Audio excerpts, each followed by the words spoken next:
Oke, Assalamualaikum warahmatullahi wabarakatuh. Kita lanjutkan materi kita pembelajaran tentang pengembangan front end ya. Kali ini kita ngelanjutin dari seri yang kemarin, kita terakhir ke komponen. Tapi komponen kita itu kan satu komponen, tapi kalau kita buat eh, lebih dari satu itu kan isinya sama ya.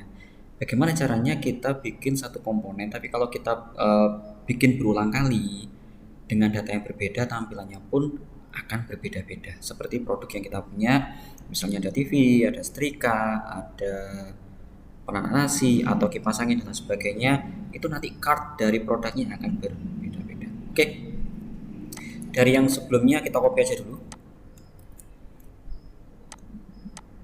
Kita beri nama pertemuan 3 tentang props. Apa sih props itu? Properti ya. Jadi props itu adalah properti. Properti itu adalah nilai-nilai yang ada dalam sebuah komponen atau kelas. Baik, kita buka dengan aplikasi Visual Studio Code.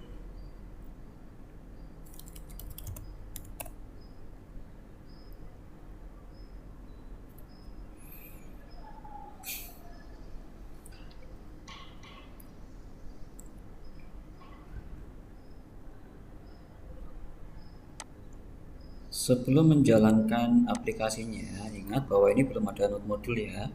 Ini belum ada node modulnya, artinya Node.js-nya belum kita install ya. Kita lakukan instalasi dulu. npm install, enter. Kalau sudah ada node modulnya, ya nggak perlu melakukan instalasi ini ya. Kalau yang sudah punya node modul, npm install nggak usah dijalankan ya.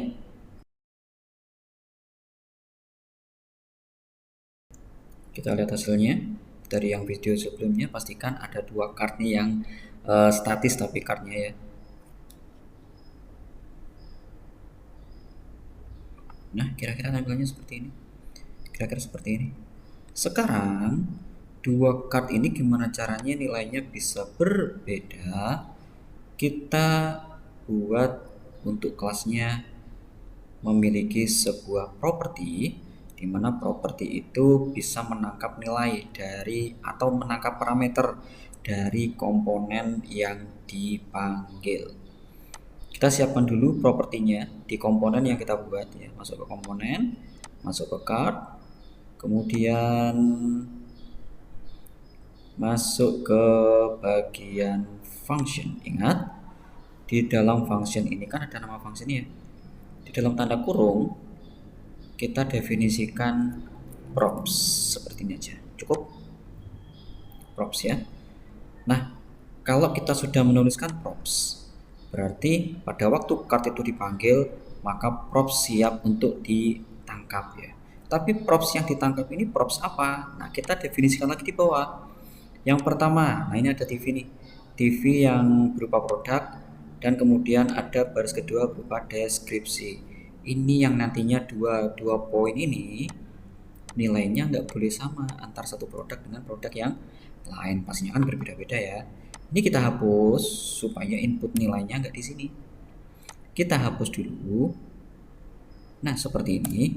Sekarang dari masing-masing produk dan deskripsi kita isikan variabel propertinya. Yang pertama adalah props produk. Nah ya, lagi-lagi Weinstrup sudah memberikan kemudahan bagi kita supaya nggak ngetik. Kita diberikan apa namanya sugesti atau saran. Kalau kita sudah mendefinisikan props, dia sudah baca nih props titik produk ini dari mana? Dari ini ya. Dia membaca di baris yang sebelumnya. Tuh kan ya. Oke, sudah jadi yang pertama. Yang kedua, props.description pasti nih ya. Tuh, jadi ya. Oke. Sudah jadi untuk modifikasi di bagian function supaya dia bisa menangkap nilai yang kita inputkan pada waktu kita memanggil komponennya. Kita simpan dulu untuk cardnya, kita simpan dulu. Kita kembali ke atau kita buka ke app.jsx. Sekarang card yang kita panggil karena sudah ada apa namanya propertinya ya, otomatis kan dia kosong ya karena propertinya belum kita isi. Nah, cara ngisi properti gimana?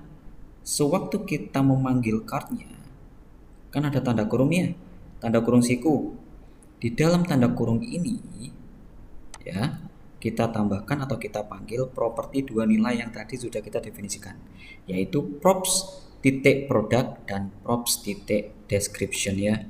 Biasanya tuh kan WinScript sudah memberikan arahan atau memberikan masukan bagi kita. Apakah benar seperti ini? Kita pakai aja product sama description. Kita ganti produknya, misalnya di sini adalah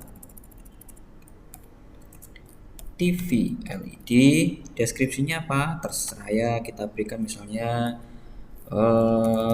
layar dengan kualitas terbaik. Oke, kita simpan. Tampil ya. Sekarang untuk yang produk yang kedua nih, sama aja sih di sini. Nah, diberikan dia kulkas ya. Kita pakai aja ya sebagai bahan latihan. Kulkas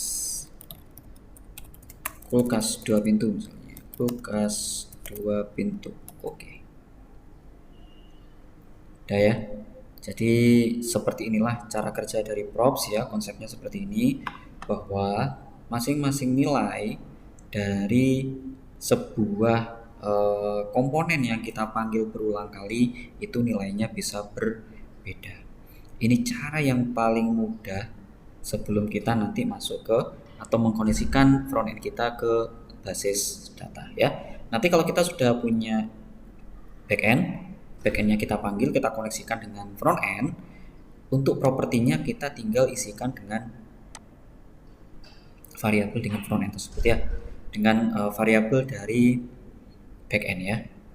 Baik, mungkin hanya itu dulu penjelasan dari saya tentang properti yang ada di dalam komponen. Semoga bermanfaat. Kita lanjut ke video berikutnya. Assalamualaikum warahmatullahi wabarakatuh.